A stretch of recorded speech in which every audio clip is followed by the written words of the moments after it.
Hi, I'm going to show you how to conduct three different servers or three different Google search features using the all-in title, all-in URL, and the @sign. So first, for the all-in title, I just typed in Tommy John surgery, and this is the first website that popped up. So I thought that was pretty useful.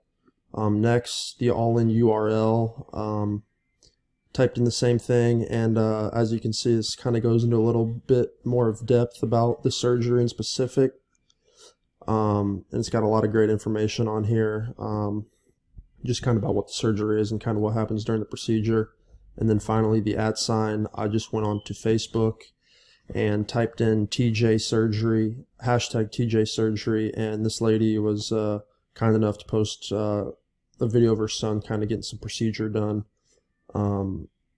during his surgery. So that's how you do that. Thank you.